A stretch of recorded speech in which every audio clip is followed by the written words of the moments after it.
한강에 가보니까 참 이제 개나리가 활짝 폈고 벚꽃이 이제 이번 주에 만개할 텐데 보니까 그쪽에 있는 꽃보다 여기 있는 꽃들이 훨씬 아름다운 것 같아서 서로를 위해서 한번 축복하면서 한번 인사하겠습니다. 주님의 이름으로 축복합니다. 네, 주님의 이름으로 사랑합니다. 사랑합니다. 아멘. 아마 하나님께서는 이 땅을 지으시면서 벚꽃도 개나리꽃도 목련도 예쁘게 지으셨겠지만 사람보다 예쁜 꽃은 없는 줄 믿습니다. 아마 하나님께서는 이 시간에 이곳에 시선을 지목하시고 여러분들의 기도와 예배를 꽃과 같이 받으실 줄 믿습니다. 아멘.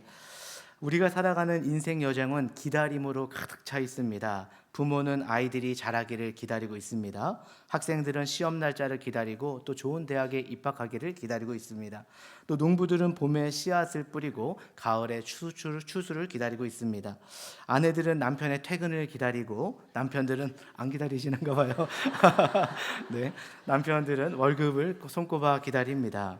여행을 가려면 버스와 비행기를 기다려야 되고 물건을 사려면 때로는 마켓에서 줄도 서서 기다려야 됩니다. 이런 것처럼 인생은 기다림의 연속이라고 표현할 수가 있습니다. 인생의 어떤 소중한 것도 기다림의 시간을 거치지 않고 주어지는 것은 없습니다. 모든 것은 이 기다림이라는 걸 통해서 우리에게 주어지게 되어 있습니다. 그럼에도 불구하고 우리는 기다림을 싫어할 때가 많이 있습니다. 좀 더 빨리 손에 넣고 싶어하고 조급 증세가 있어서 한국 사람들은 빨리빨리 문화가 많이 발달되어 있습니다. 그래서 우리나라에 와서 노동하는 그 외국 노동자들도 다른 말은 다 못 알아들어도 빨리빨리는 잘 알아들었습니다. 빨리빨리는 알아듣는데 그만큼 우리는 좀 빨리빨리 문화가 가득 차 있습니다. 직장 생활하시는 한 중년의 이야기입니다. 이 남성분이 어떤 분의 강의를 듣는 중에 다음과 같은 말에 감동을 받았습니다. 이 세상에서 가장 귀한 금이 세 개가 있는데 첫 번째는 황금이고 두 번째는 소금이고 세 번째는 지금이다 라고 해서 이 세 가지 정말 귀한 건데 금보다 더한 이 세 가지를 우리 아내에게도 알려줘야겠다 해가지고 아내에게 문자 메시지를 보냈습니다. 여보, 세상에서 가장 중요한 금이 있는데 뭔지 한번 맞춰보겠어? 하면서 아내에게 문제를 내서 알려주려고 했습니다. 그랬더니 아내한테 조금 뒤에 문자가 왔습니다. 1번 현금, 2번 지금, 3번 입금 해가지고 이러한 내용이었습니다.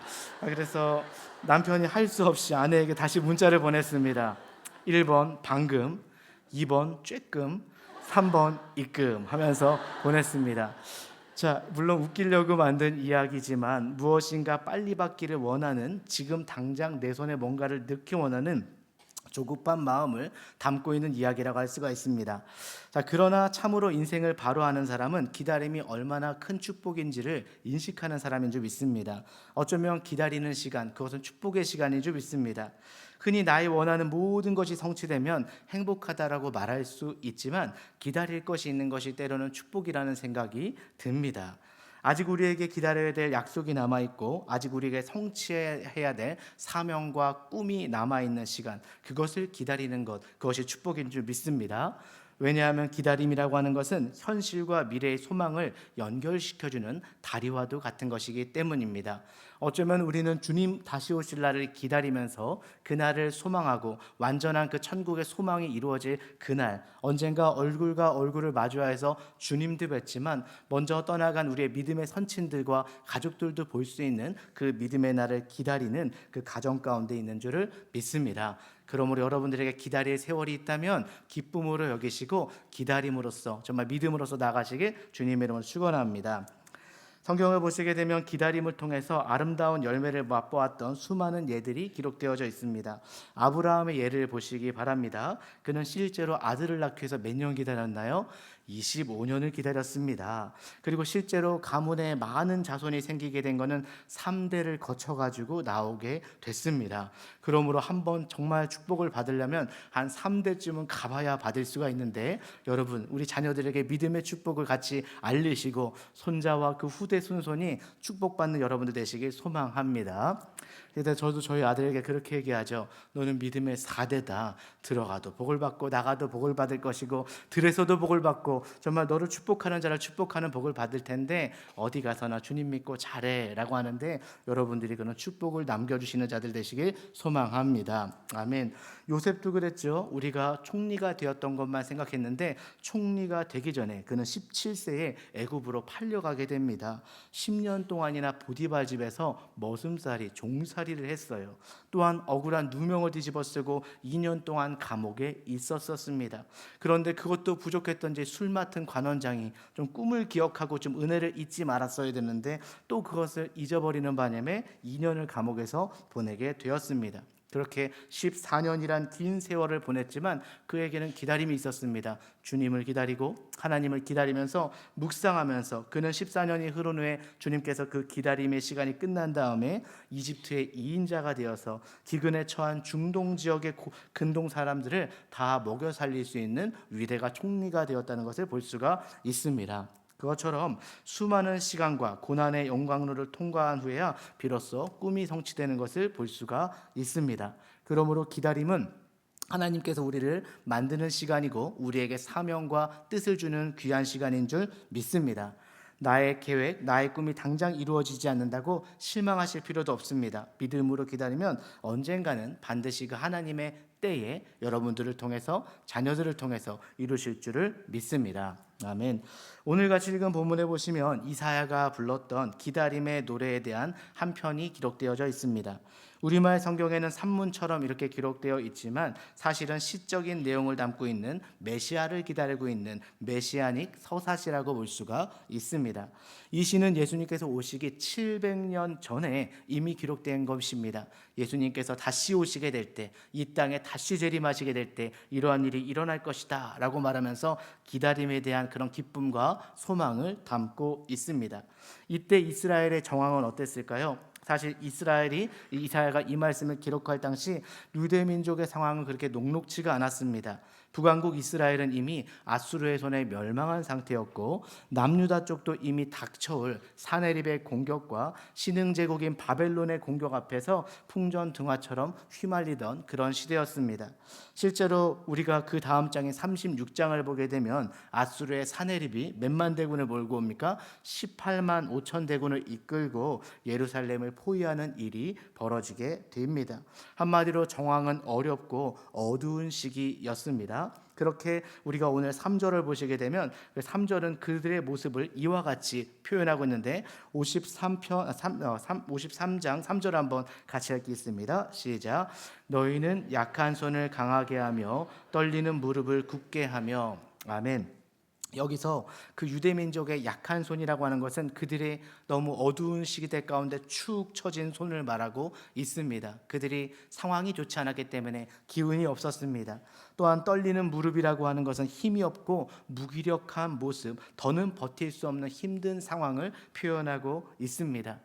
그때 분명히 그 당시 백성들은 축 처질 수밖에 없었고 더 버티기에는 힘겨워서 어려운 상황이었습니다. 그럼에도 불구하고 오늘 본문의 전반을 읽어보면 이사야의 마음속에 그의 비전 속에는 끓어오르는 기쁨과 억제할 수 없는 그 하나님께서 주시는 비전을 노래하는 것을 볼 수가 있습니다. 이유가 무엇일까요? 4절을 읽어보면 그 이유가 설명되어 있습니다. 53장 4절 읽겠습니다. 시작. 겁내는 자들에게 이르기를 굳세어라 두려워하지 말라. 보라 너희 하나님이 오사 보복하시며 갚아주실 것이라. 하나님이 오사 너희를 구하시리라 하라. 아멘. 어려운 상황에도 불구하고 굳세게 설 수 있는 이유는, 두려워하지 않을 수 있는 이유는 장차 오실 하나님 때문이라고 설명하고 있습니다. 여기서 말하는 오심은 장차 오실 메시아이 되신 예수 그리스도의 오심을 명확하게 얘기하고 있습니다. 그분이 오시면 어떻게 해요? 보복해 주시고 갚아 주신다고 합니다. 이 보복한다는 말은 뜻은 무엇입니까? 원어적으로 보면 응징해 준다라는 뜻입니다. 원수들이 행했던 모든 악한 일들과 그 나쁜 일들을 하나님께서 대신 응징해 주시고 갚아 주신다라고 나와 있습니다. 이제 하나님께서 오시면 모든 것을 다 해결해 주시고 대적을 물리쳐 주신다는 것입니다.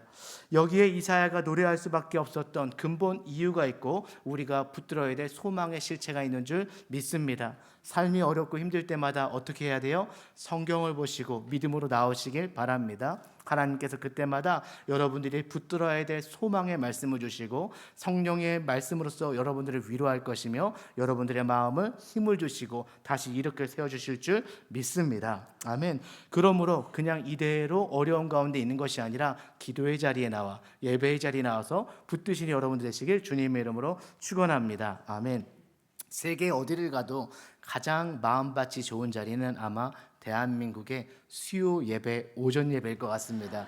왜냐하면 여기 오전 예배 나오시는 분들은 아무나 나오시는 분들이 아니에요. 그래도 목자가 되시거나 이렇게 찬양대를 하시거나 헌신이 있는 분들이 나오는데 이 시간 하나님께서 이 자리뿐만이 아니라 대한민국의 모든 오전의 수요 예배를 기쁘게 받으실 줄 믿습니다. 아멘. 우리 삶 속에 우리를 공격하는 악한 일들이 있습니다. 누가 공격하죠? 영적으로 악한 사탄들이 공격합니다. 그리고 그들은 기쁨을 뺏어가고 죄의 사망의 권세에 눌려있던 우리들을 계속 억압하고 우리를 유혹할 수가 있습니다. 그러나 주님의 말씀을 붙들고 그분이 오시게 된다면 여러분과 저를 당당한 자녀로 세워주시고 이 어려움 가운데서도 믿음으로 세워줄 줄 믿습니다. 아멘. 그러므로 우리가 갈망하시면서 날마다 그 예수님을 소망하시고 기다리시길 바랍니다. 예수님 지금 이 자리에 있는 줄 믿습니다. 정말 무소부지하시고 어디나 계시는 그 하나님께서 이 자리에 가득 찬 줄 믿습니다. 오늘도 주님 이 자리에서 주님을 기다립니다 외칠 때에 어두움이 떠나가게 되고 인생의 새 아침을 발견하고 소망이 생길 줄을 믿습니다. 아멘. 여러분들은 참 인류의 소망이신 예수님을 만나셨습니까? 아멘. 여러분들만 만나실 게 아니라 약무리 가운데도 여러분들 자녀 가운데도 해같이 빛나는 주님의 은혜가 충만하게 비치길 주님의 이름으로 축원합니다. 아멘. 오늘 본문의 이 예수님 메시아께서 오시게 되면 우리 모두에게 주어질 중요한 축복들이 나열되어져 있습니다. 첫 번째로 예수님께서 오시게 되면 생명의 축복이 주어지게 됩니다. 무엇이 주어진다고요? 생명의 축복이. 제가 좀 혀가 짧아서 말립니다. 즉 생기의 축복이 되어서 죽었던 심령이 살아난다는 것입니다. 하나님께서 인간을 만드실 때 우리의 형상으로 지으셨다고 하셨는데 그때 생기를 불어넣으시며 그들이 생명이 된 줄을 믿습니다. 바로 생명의 근원은 주님인 줄 믿습니다. 내가 길이요 진리요 생명이라고 말씀하셨습니다. 생명의 근원이 우리 가운데 오는 것입니다. 이사야서 34장과 35장 본문을 비교해 보면 마치 34장과 35장이 지옥과 천국을 비교하는 것 같은 그런 대비되는 것을 볼 수가 있습니다. 34장에는 에돔의 상황이 기록되어져 있었죠. 에돔은 이스라엘의 원수입니다. 그 땅에는 꺼지지 않는 연기가 타오르고 가시나무와 엉겅퀴가 나오는 황폐한 지역이라고 나와 있습니다. 그래서 그곳에서는 사람들이 살지 못하고 승냥이와 까마귀와 같은 그런 우리와는 더러운 짐승들이 살고 있는 곳이라고 했습니다. 참으로 어둡고 침침하고 눅눅하고 무서운 장소가 34장에 기록된 에돔의 처소입니다. 그런데 35장으로 넘어오게 되니까 완전히 다른 장면이 기대가 됩니다. 저도 이제 목사님들마다 이렇게 설교가 34장, 35장 차례대로 오잖아요. 35장이 왔으면 좋겠다라고 했는데 35장이 와서 이렇게 기쁨을 노래하게 됐습니다. 좀 그래도 이게 기쁨으로 얘기하는 게 좀 희망이 있고 좋잖아요. 맞죠? 그래서 35장에 오게 되면 완전히 다른 장면이 펼쳐집니다. 밝고 빛나고 아름다운 장면들이 우리 가운데 소개되고 있습니다. 그 근본 이유가 누구 때문에 그럽니까? 예수 그리스도 메시아께서 오셨기 때문에 정말 이것이 완전히 달라진 줄 믿습니다. 제 삶 가운데도 예수 그리스도가 오심으로 해서 달라졌습니다. 제 삶이 달라지고 사역이 달라지고 목회가 달라지며 우리 가정도 달라진 줄 믿습니다. 자손의 축복을 주셔가지고 셋이나 착 낳고 믿음 가운데 이렇게 살아가고 있습니다. 자, 그런 것처럼 여러분 삶 가운데 주님이 오시게 되면 주님으로 인해서 여러분 삶과 자손들과 가문이 변할 줄을 믿습니다. 아멘. 그 근본 이유 바로 1절과 2절 바로 메시아께서 오시면 어떤 현상이 벌어지는지 보겠습니다. 5장 1절입니다. 시작. 광야와 메마른 땅이 기뻐하며 사막이 백합화같이 피어 즐거워하며. 아멘. 여러분 광야나 메마른 사막은 다 같은 의미입니다. 광야나 사막이나 비슷한 곳이죠. 사막이라고 하는 지역은 풀이 자랄 수 없는 죽음의 땅입니다. 정말 풀 한 폭이 나지 않는 그런 곳입니다. 그런데 그 사막에 뭐가 피어난대요? 백합화가 피어난대요. 백합화가. 이 경이로운 일, 이것이 어떻게 일어날 수가 있을까요? 한번 생각해 보시기 바랍니다. 백합화는 청초하고 깨끗하고 티 없는 꽃입니다. 아침에 이슬을 머금고 세속적인 더러움을 거부하는 아주 거룩한 깨끗한 꽃인데, 이것이 메마른 사막 땅에서 피어나게 될 것이라는 것입니다.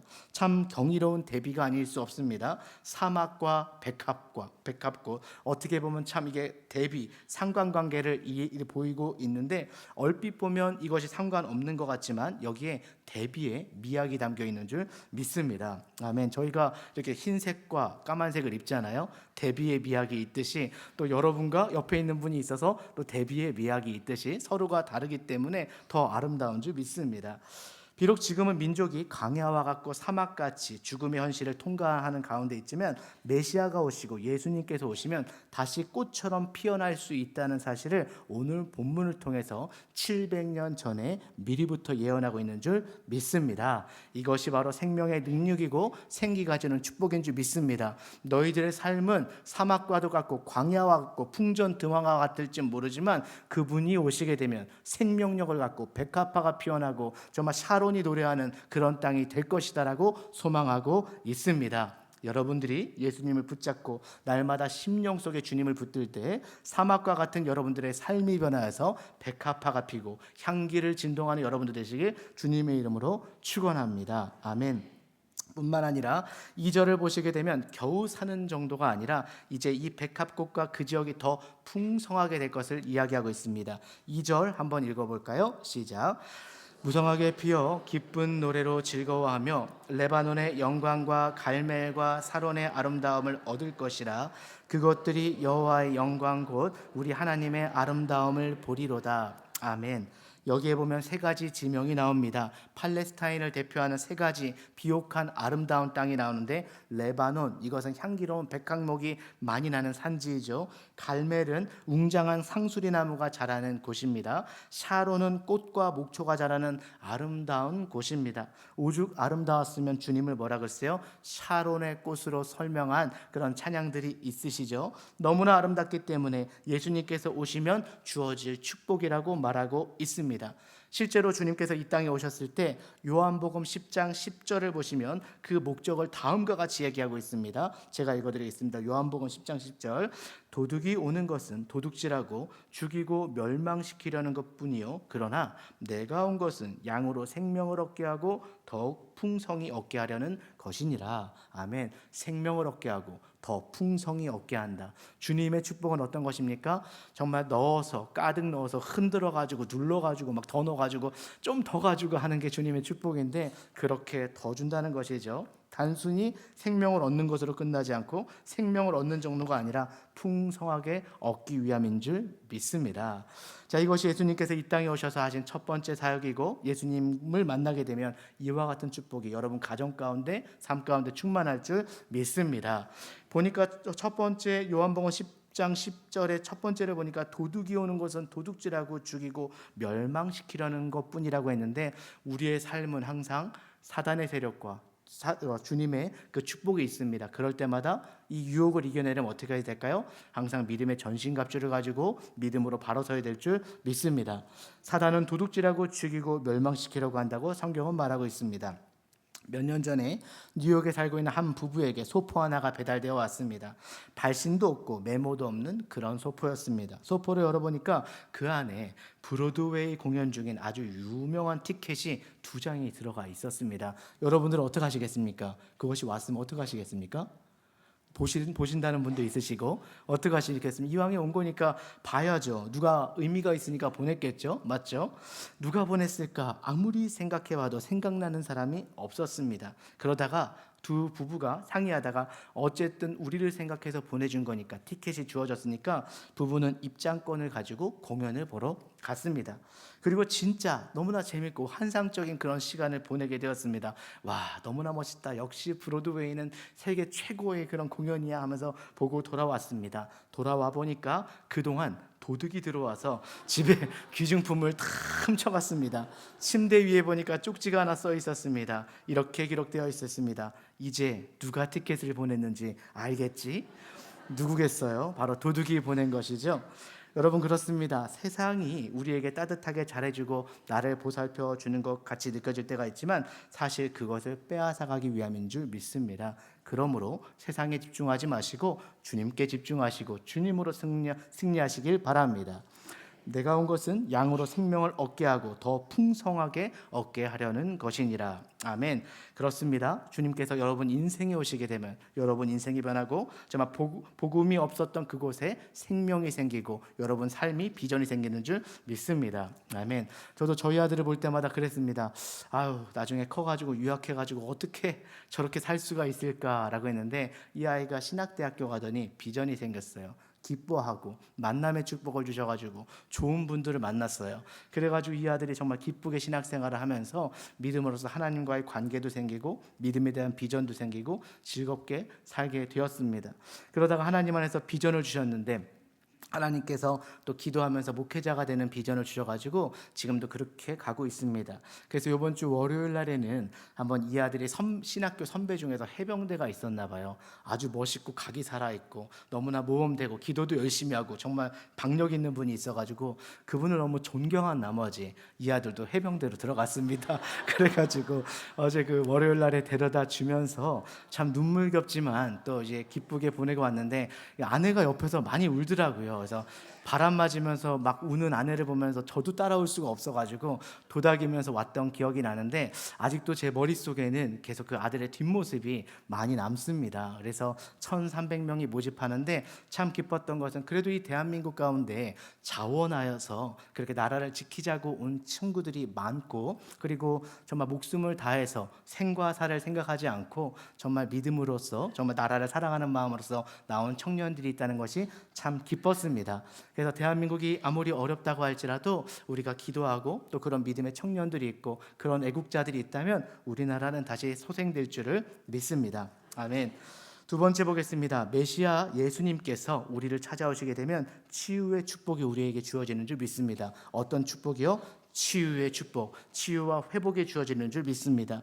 자, 5절과 6절을 보시게 되면 아주 전형적인 예언이 소개되고 있는데 5절과 6절 한번 읽어보겠습니다. 시작. 그때 맹인의 눈이 밝을 것이며 못 듣는 사람의 귀가 열릴 것이며 그때 저는 자는 사슴같이 뛸 것이며 말 못하는 자의 혀는 노래하리니 이는 광야에서 물이 솟겠고 사막에서 시내가 흐를 것임이라. 아멘. 700년 전에 예수님께서 하실 일들과 이 땅에 일어날 일들을 소개하고 있습니다. 여기서 예수님께서 오시면 하실 네 가지 표적이 기록되어 있는데 흥미롭게도 예수님께서 공생애 가운데 그대로 하신 것입니다.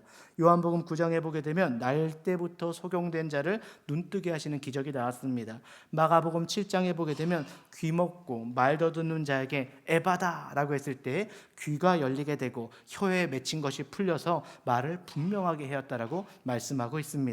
또 세 번째 요한복음 5장에 보게 되면 베데스다 물가에서 38년 동안 누워 지내던 한 사람이 예수님을 만난 이후에 어떻게 됩니까? 일어나서 내 자리를 들고 가라는 말씀을 듣는 순간 그 자리를 들고 일어나 간 줄을 믿습니다. 자, 그런 것처럼 이것이 바로 메시아이신 예수님께서 오셔서 행하셨던 대표적인 기적이었습니다.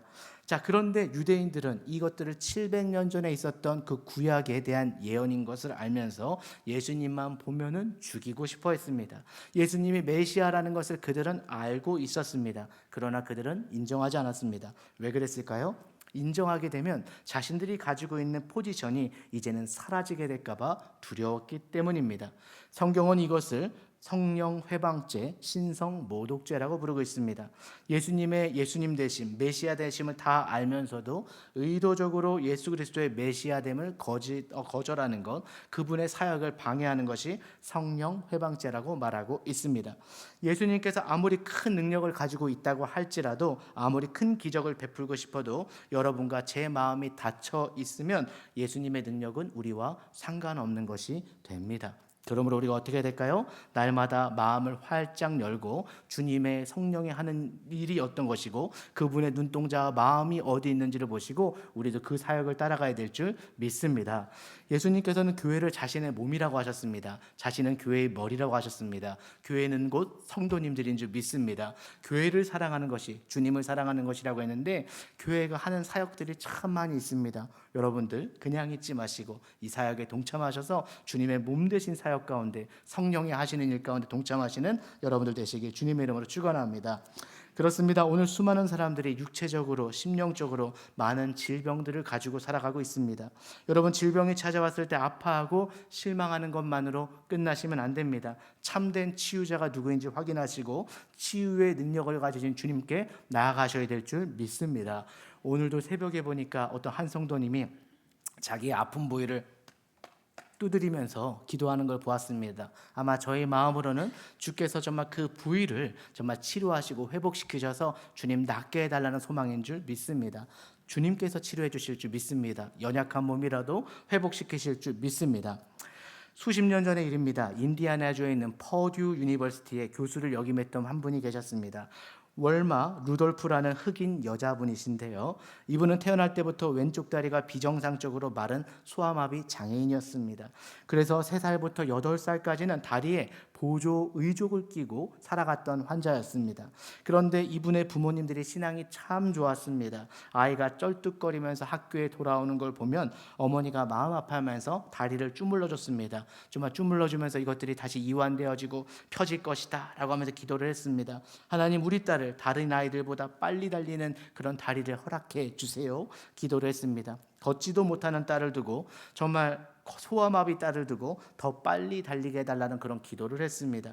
어머니가 한참을 주무르며 기도하며 피곤해지면 아버지가 또 이어서 딸의 다리를 주무르면서 같은 소망으로 기도를 드렸습니다. 이와 같이 매일 몇 시간을 4년 동안 드리다 보니까 4년째 되던 해에 이 아이가 보족을 가지고 걷기 시작했습니다. 그러더니 얼마 뒤에는 달리기 시작했고 그리고 중학교 2학년 때는 47명의 아이들을 다 물리치고 가장 잘 달리는 아이들이 같았습니다. 고등학교 2학년 때 테네시 주의 육상 대표로 뽑혀서 1960년 로마 올림픽에 나가서 100m, 200m, 400m 경기에서 금메달을 따고 3관왕을 기록하게 되었습니다. 그렇습니다. 여러분 참 놀랍고 위대한 기적 아니겠습니까? 걷지도 못한 자가 세계에서 가장 빨리 달리는 선수가 되었습니다.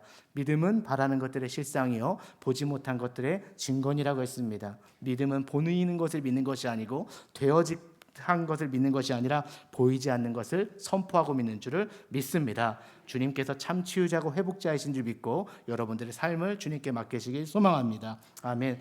세 번째, 메시아 예수님께서 우리 삶 가운데 오시게 되면 소망의 축복이 주어지게 됩니다. 어떤 축복이 주어진다고요? 소망의 축복이 주어집니다.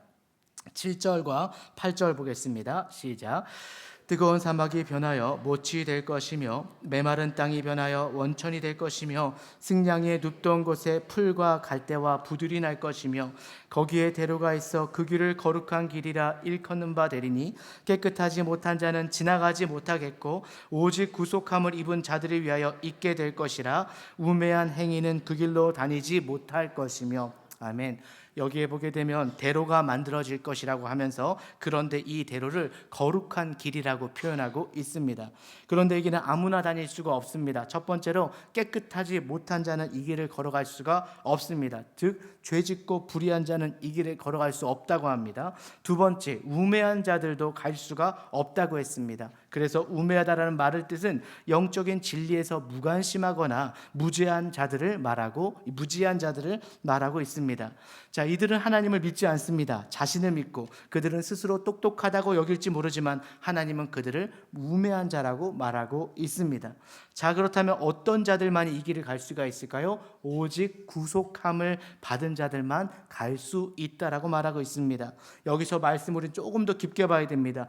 깨끗한 자를 말하는 것이 아닙니다. 원래는 죄를 짓고 더럽혀진 사람들입니다. 원래대로 하면 마땅히 길을 갈 자격이 안 되는 사람들이고 지옥길을 가야 될 사람들인데, 누군가가 이 대가를 지불해 주었기 때문에 속량함을 얻고 구원함을 얻어서 갈 수 있다라고 말하고 있습니다.